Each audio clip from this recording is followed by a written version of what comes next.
उत्तराखंड की 5वीं विधानसभा के दूसरे सत्र की कार्रवाई अनिश्चितकाल के लिए स्थगित कर दी गई है। देर रात तक चली सदन की कार्रवाई में विपक्ष ने तमाम मुद्दों को लेकर सदन में सरकार को घेरा। वहीं मानसून सत्र के तीसरे दिन सरकार ने 11,321 करोड़ का अनुपूरक बजट समेत 12 विधेयक सदन से पारित कराए। इससे रुके हुए विकास कार्यों को जल्द बजट उपलब्ध हो सकेगा।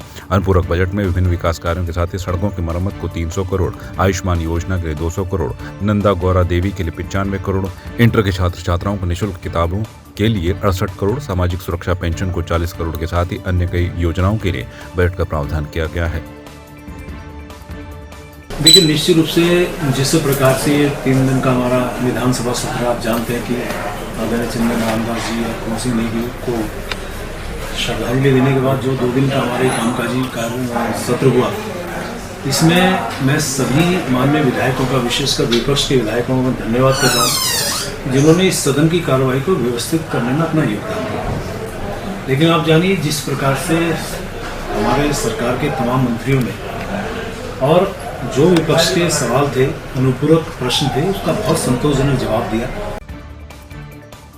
उत्तराखंड विधानसभा के मानसून सत्र के आखिरी दिन सदन में राज्य आंदोलनकारियों के आरक्षण पर चर्चा के वक्त संसदीय कार्य मंत्री प्रेमचंद अग्रवाल भावुक हो गए।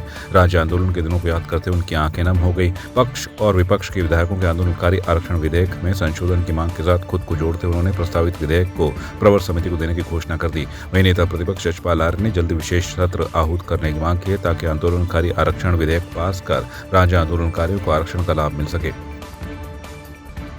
आज वो ऐतिहासिक क्षण भी आया था कि जब अपने शहीद हुए उत्तराखंड के अमर शहीद, उनके और चिन्हित आंदोलनकारियों के जो परिजन हैं, उनको 10% क्षितिज आरक्षण की बात का जब विषय आया, तो मैं समझता हूँ कि उस विषय पे सबने अपनी राय रखी, अपने अपने सुझाव दिए। हालांकि उसको विपक्ष ने और सभी लोगों के कथनानुसार उसको प्रवर समिति को सौंप दिया गया, लेकिन मेरे लिए तो बहुत भावुक क्षण था क्योंकि मैं एक आंदोलनकारी रहा हूँ।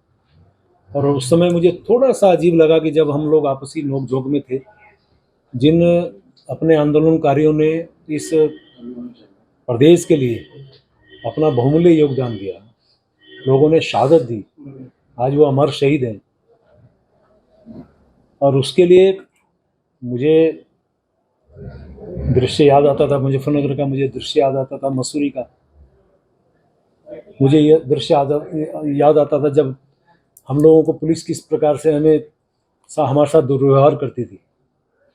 तो वो जब आता था, मेरे को लगा कि शायद हम लोग इस नोकझोंक में लगे हैं, कम से कम हमें आज भगवान ने वो निमित्त मात्र बनाया कि हम उन आंदोलनकारियों के लिए कुछ कर सकें। तो आज उसको भी हमने पास किया।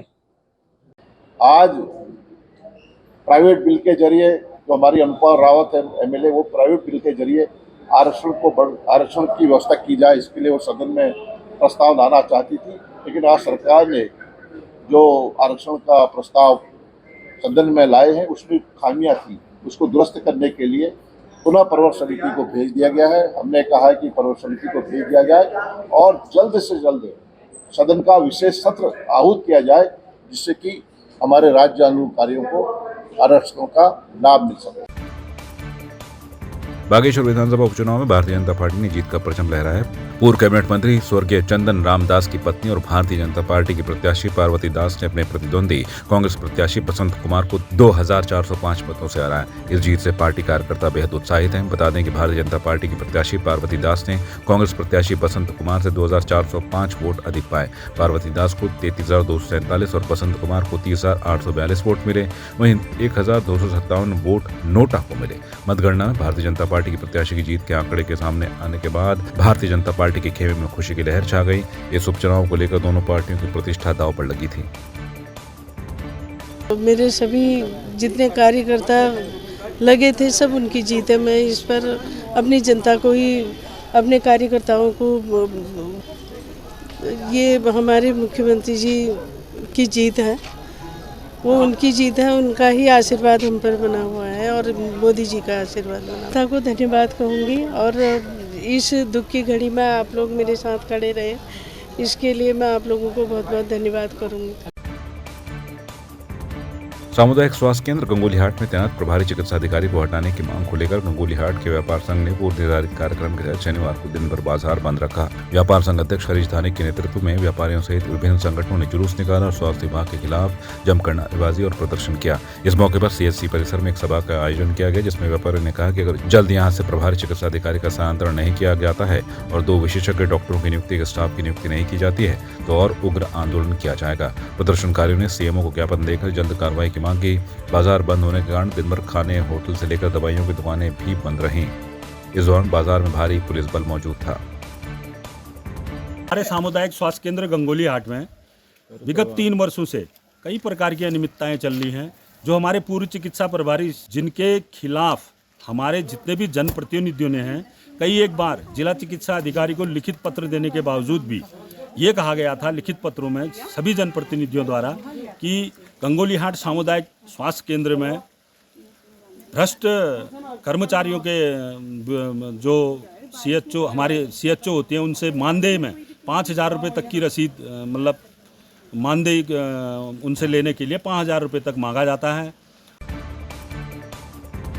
प्रेरणा चित्र भारतीय फिल्म उत्सव के अंतर्गत उत्तराखंड की हिमवंत फिल्म सोसाइटी के द्वारा राजपुर रोड स्थित नारायण मुनि भवन में एक शॉर्ट फिल्म फेस्टिवल का पोस्टर लॉन्च किया गया। भारतीय चित्र साधना के संस्थापक सदस्य Arun Arora new film festival का विषय रखते हुए कहा कि सिनेमा और संस्कृति परस्पर रूप से जुड़े हुए हैं। उन्होंने कहा कि फिल्म महोत्सव में मुख्य रूप से आज़ादी का अमृत महोत्सव का भारतीय लोकतंत्र, जनजातीय समाज, उत्तराखंड की संस्कृति, पर्यावरण, ग्राम विकास, महिला सशक्तिकरण जैसे विषयों पर आधारित फिल्म को प्रोत्साहन दिया जाएगा। उन्होंने बताया कि जो भी इस फिल्म महोत्सव में भाग लेना चाहता है वो निःशुल्क रजिस्ट्रेशन कर सकते हैं। साथ ही साथ इनाम के रूप में 2 लाख रुपए की धनराशि दी जाएगी।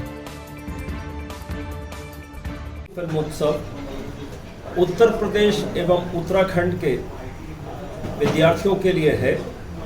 1-3 दिसंबर 2023 को गौतम बुद्ध विश्वविद्यालय ग्रेटर नोएडा में यह कार्यक्रम रहने वाला है।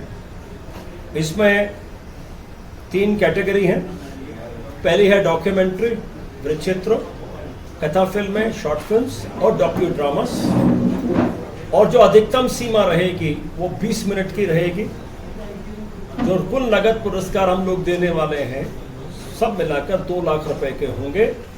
विषय है आज़ादी का अमृत महोत्सव, भारतीय लोकतंत्र, जनजातीय समाज, उत्तर प्रदेश एवं उत्तराखंड की संस्कृति, पर्यावरण, ग्राम विकास, स्वाधीनता आंदोलन, भविष्य का भारत, सामाजिक सद्भाव, धर्म एवं अध्यात्म, महिला सशक्तिकरण। मास्टर क्लासेस रहेंगे।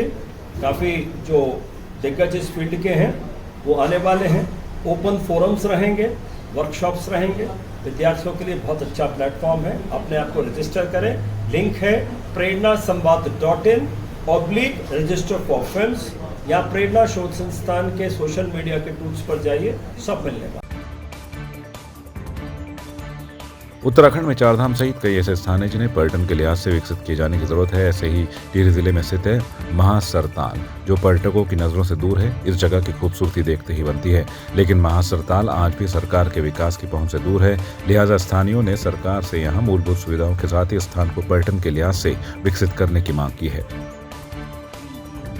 सरकार से तो हमारी एक तो यहाँ पे क्या है कि श्रद्धालु आते हैं, काफ़ी लोग आते हैं, लेकिन रहने की जैसे रेन सेट वगैरह, अगर वो तो मासरनाग की कृपा से जैसे रात काफ़ी लोग थे यहाँ पे तो मौसम ठीक ही था, नहीं तो यहाँ पे बरसात में रहने की बड़ी समस्या है। साथ ही जो है अन्य कई मूलभूत सुविधाएं हैं, जैसे पानी अलग से हो जाता तो बढ़िया था, हमें सरोवर का ही जल इस्तेमाल करना पड़ता है। और रास्ते भी आपने देखे होंगे थोड़ा उबड़ खाबड़ है, उस हिसाब से व्यवस्थित नहीं है। तो सरकार से उम्मीद करते हैं कि यहाँ पे कुछ हो। साथ ही जो है ताल भी जो है कटाव हो रहा है निरंतर, इसके लिए भी हम सरकार से निवेदन करेंगे कि यहाँ पर कुछ ना कुछ जो है अपनी तरफ से सहायता करें और इस तीर्थ के विकास में सरकार अपना सहयोग करे।